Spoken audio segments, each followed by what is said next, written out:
All righty then.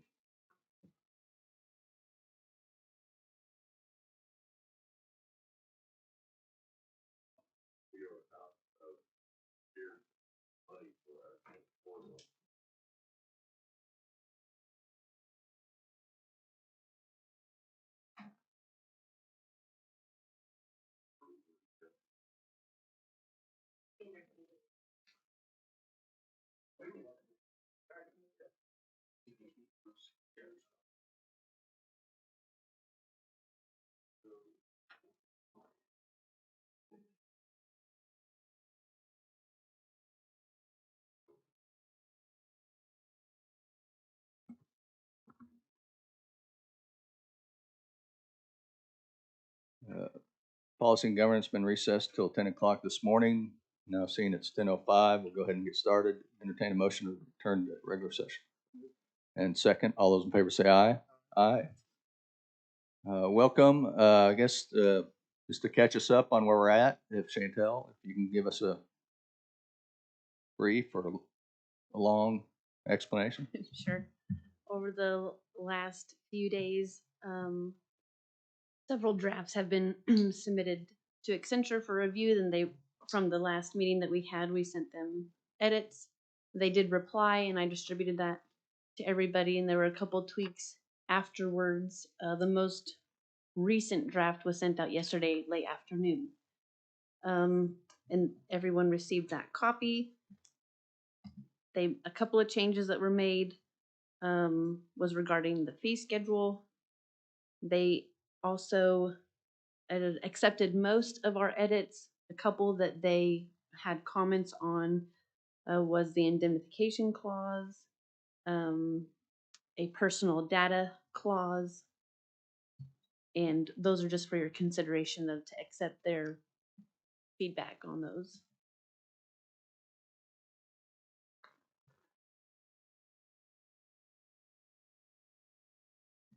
I have not submitted these edits for final review to the DA's office. And am I still on? And I, after whatever vote may be today, I can do that at the direction of the board. I can submit it back for final review. I think the intent was to have something for next week's BOCC meeting, and that was the purpose of the meeting back today, to go over current feedback and to see what could be sent back to Accenture or sent to the DA's office for final review. Do you have a second or an additional copy? Is this different than what you provided via email?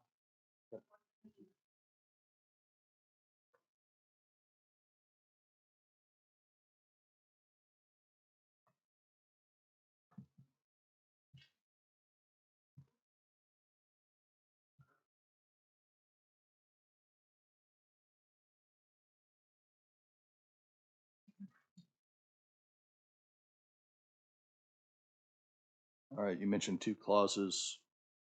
The red highlight in that document are the edits from Accenture. If you see blue highlighter, I had a couple of things. The retention record in our agreement initially was 3 years, and I edited that to say 5 years.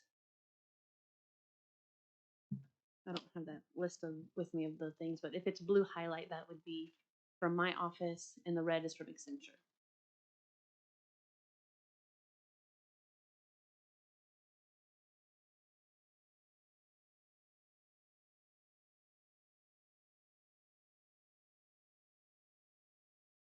And in those two clauses that they made changes to, did you see anything that jumped out to you? Yes, I believe they had a note in their indemnification clause that it would be set at the standard professional liability amount, which was 2 million. What they replied with. It's what they replied. Yes. Correct.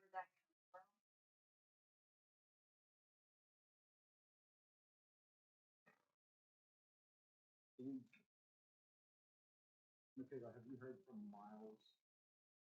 He won't be here. I'm not comfortable moving forward without Miles's input. I can go over some things that I think we need to take another look at. When we last left here, and I'll start on the MSA. When we last left here, I think it was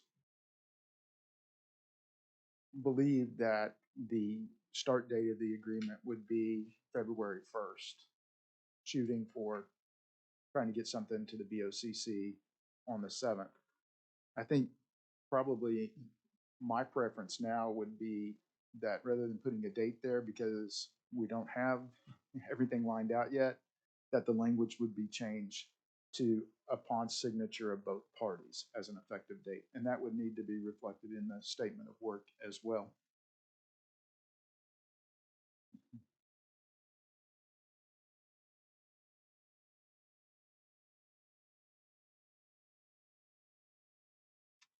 I'll stay with the MSA.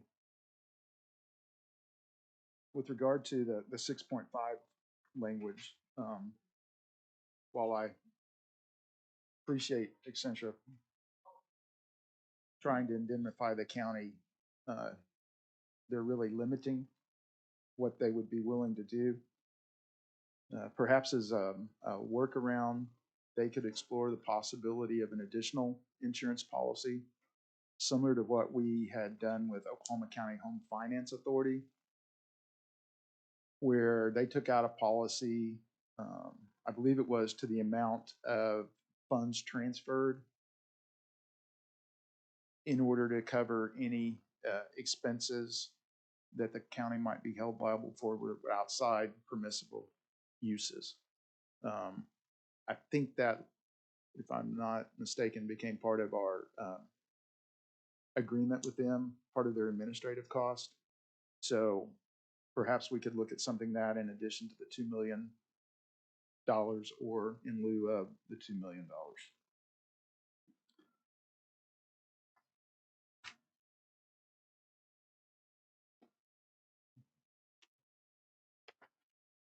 All right.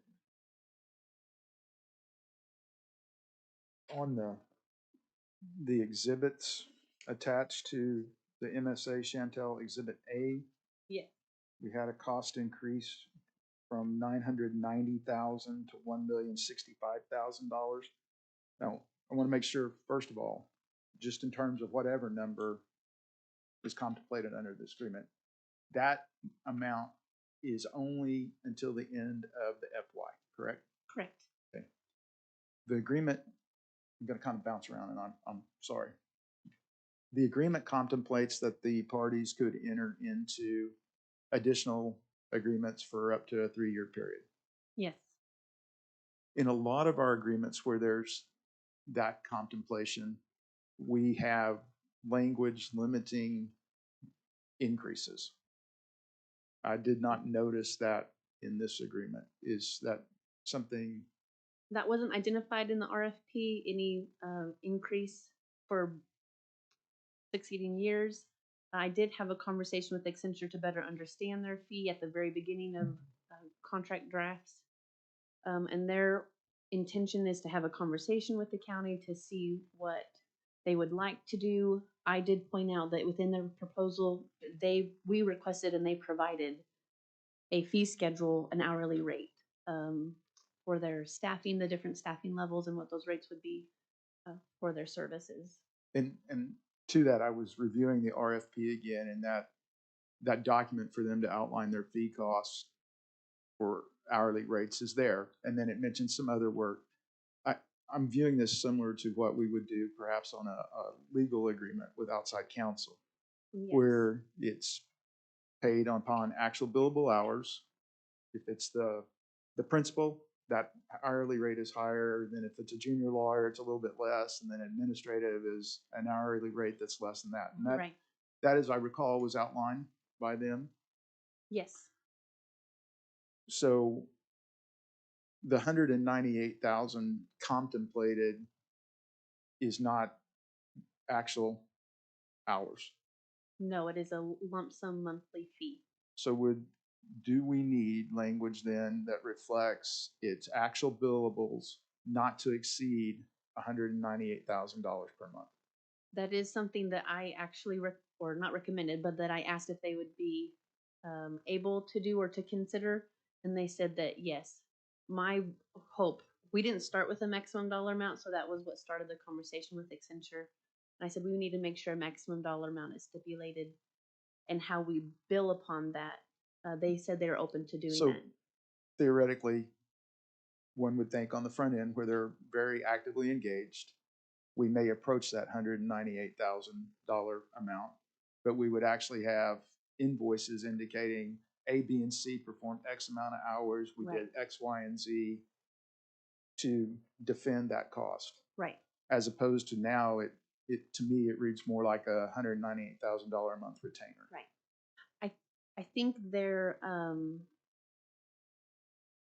to keep the lump sum or to help with details, they were going to use the 2-week report or task list that they were going to have to show how that matches what would be billed. But and that was part of our discussion of what what their approach was. And I think this other approach that you said about using the hourly rates is good. It's measurable, and it's common that we have done before in previous contracts. And they seemed amenable to doing that. All right. To the increase now in the fee for the remainder of this year. Originally, we had hoped to have something in January, I think. And so the fee would have been X. Now it's February, maybe. It is February, but we don't have anything yet. So it would seem to me that amount that we were contemplating going forward to the end of the year would be less. However, we're realizing an increase. They did, when I submitted edits, I submitted them a February through June. It's a last page in the scope of work, page 6, I think. And it was edited February through June, and they sent a draft back. And their February amount was more than the 198,000. There was a difference of $75,000 that they felt that February would have more deliverables than the other months, and so there would be an increase to the month of February. That's where the changes started with the fees. But if we switch to the actuals, then But then I think that schedule would change entirely. Instead of showing a monthly fee per month, I think it would look a lot different. Okay.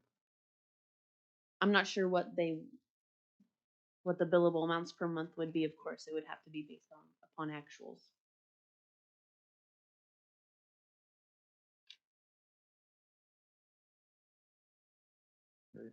I appreciate their clarifying language. Now I'm over on the scope. I appreciate their clarifying language with regard to legal services, and I think that works well.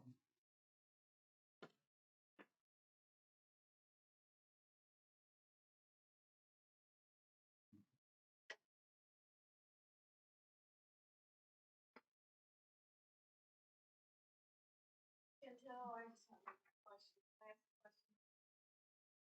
May I ask a question? So, in your scope of work, they contemplate the things that are referenced in the Department of Treasury's bulletins assisting or developing his website to reflect those requirements. Develop policies, procedures if you have sub-recipients, and additionally, to provide any other support that may be required by future Department of Treasury guidance.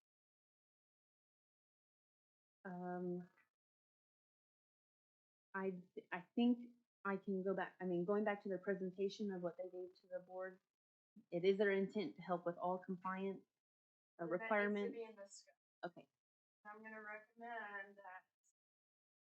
So. And your, put in your RFP match. It encompasses and it requires, they'll know or seen, I think, the Department of Treasury kind of has it. So is that true?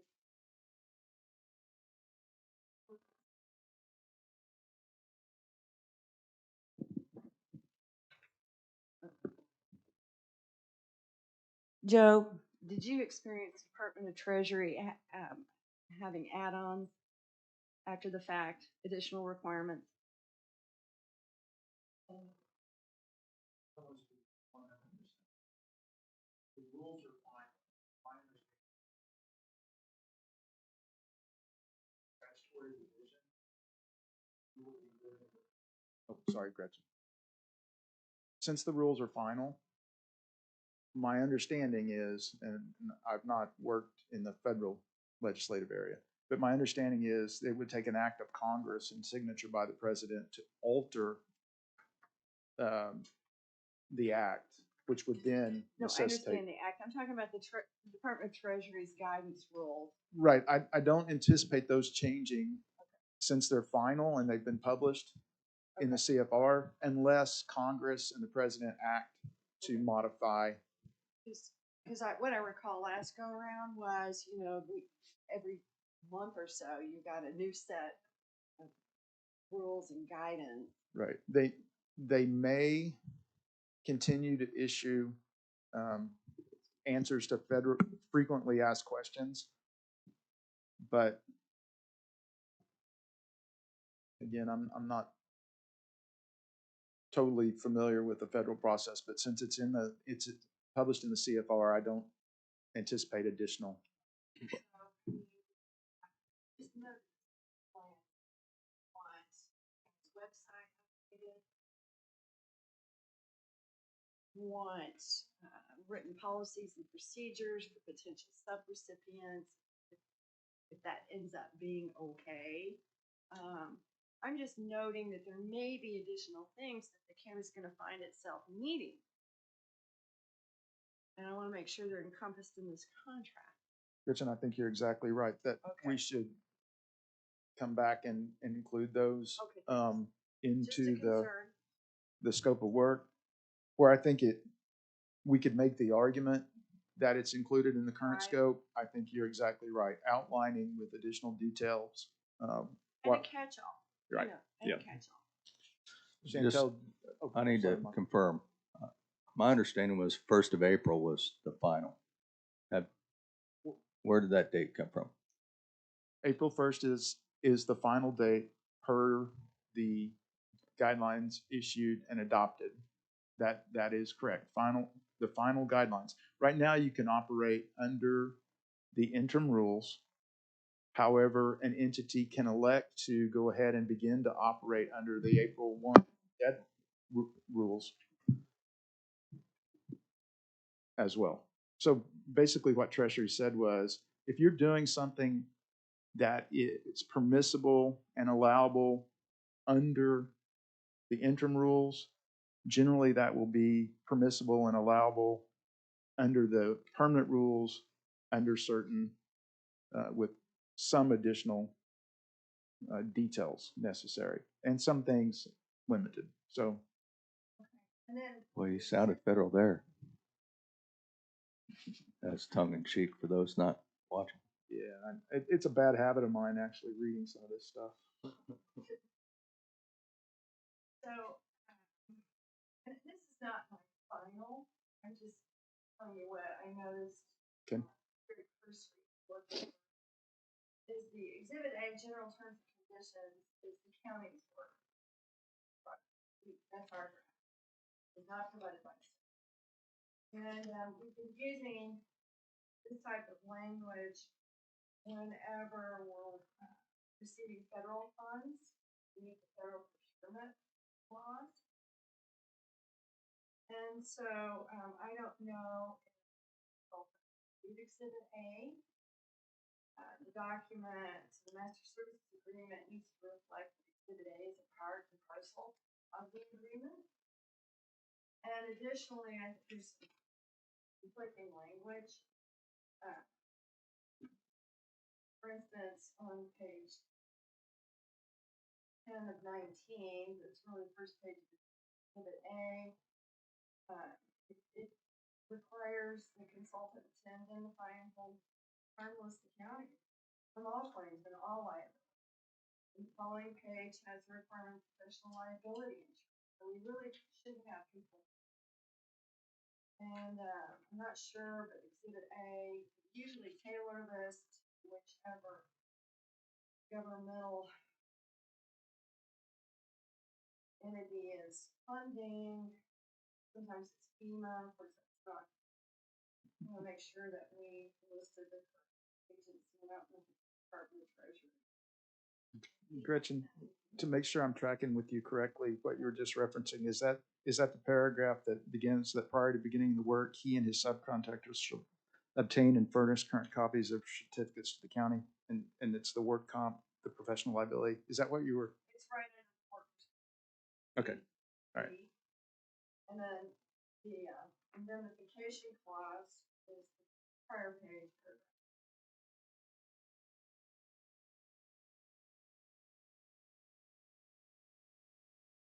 Yeah, and I noticed just glancing, Department of Treasury was Treasury Commission for 5 years. Before that, we were using procurement laws for 3 private applicants.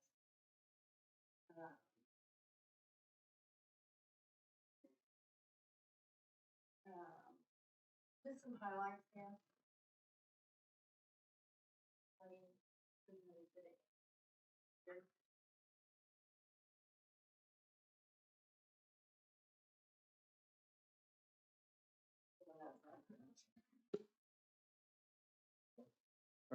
One other thing, Chantel, and back on page, well, it says page 20 of 19. It says this agreement shall be effective upon execution by all parties, and that actually is reflective of the language I suggest that we change to, and will expire upon completion of the scope of work. I think most of our agreements have language or June 30th, whichever occurs first, right? So if we complete the scope, then the contract would end. Otherwise, it terminates at the end of the FY, and we would have to negotiate. I think just making that clear.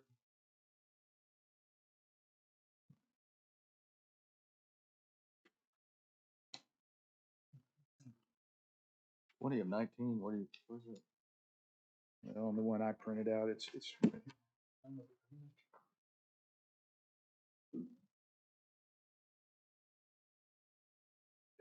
Yes.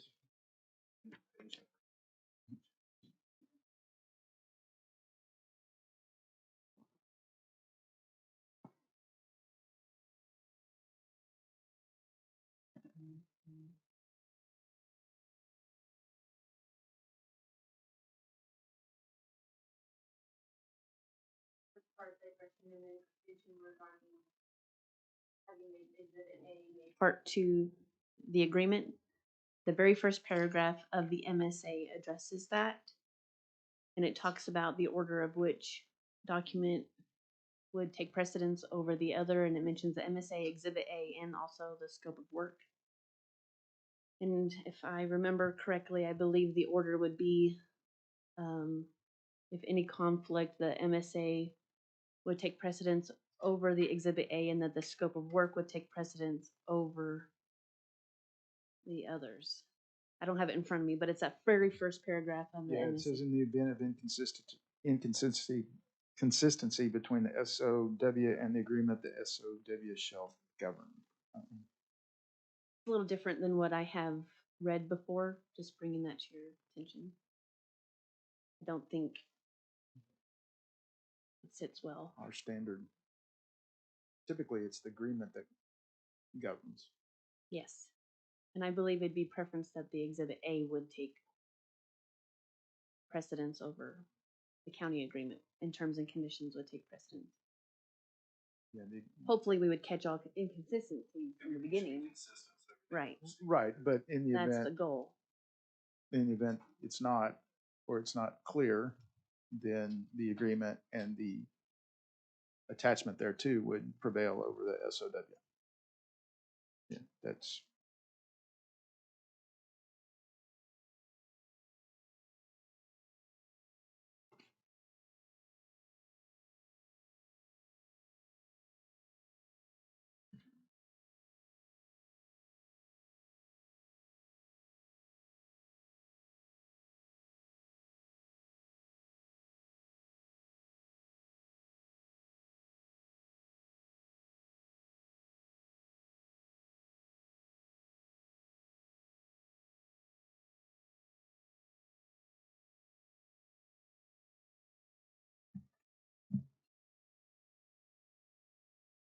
Do you want me to send, based upon Gretchen's comments and looking at the scope of work, when I made some first suggested edits, there are probably some things that I should have included at that time that I did not. Do you want me to send those to you as my edits?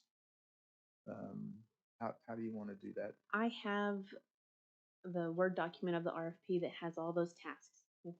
If the desire is to have all those tasks outlined, I think Accenture's intent was to summarize many of those things into general statements. But if we want to outline them so that they match the RFP, I could help with that. I'm not sure about the blanket statement, how to word that exactly to make sure that all compliance regulations are included. Yeah. I might need some help with that. I don't know. I mean, my opinion, and maybe you as a purchasing agent or Gretchen would have a different opinion, but I don't know that it's necessary that we would include everything bullet by bullet from the RFP, but there are some things in glancing at it again that I think we should Sure. Include. But I can make sure you have that information that you okay, need. please. And that'd be great. I'll send those to you the way I've done before, strikeouts, bold and underline. Okay. So Awesome. again, that's just my work product.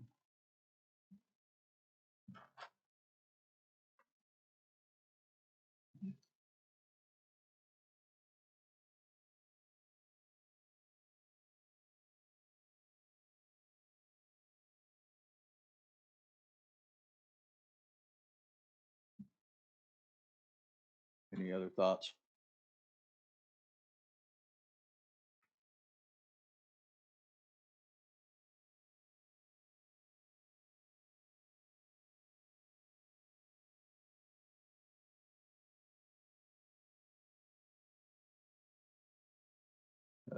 With the fact that the weather was going to be a concern, I did have this item,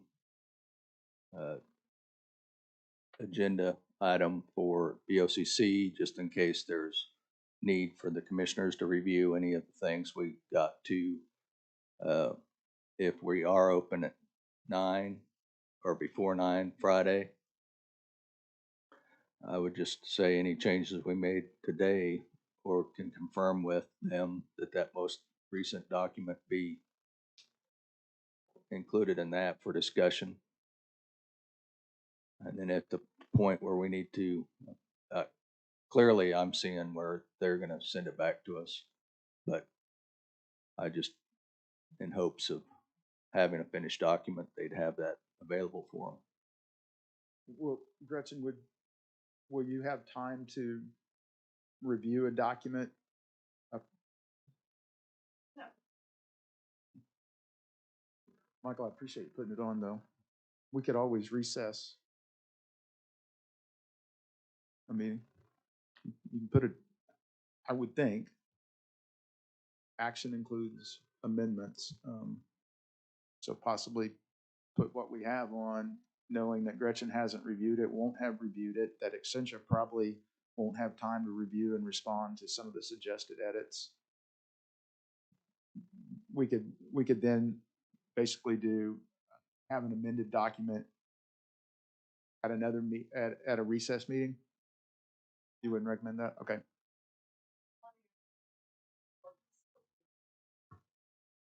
So get the document all buttoned up and call a special meeting.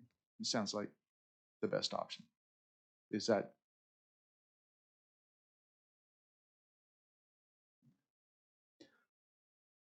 Well, I'll have you my stuff within the close of the day. 11:59?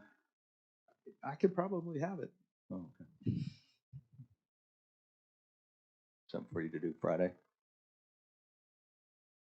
All right, if there's, I got to get down here. Citizen participation. Any board comments? Seeing none, I guess, I guess you got your action item from item 2 as far as moving forward with Yes, I have the, changes and corrections and additions. yes.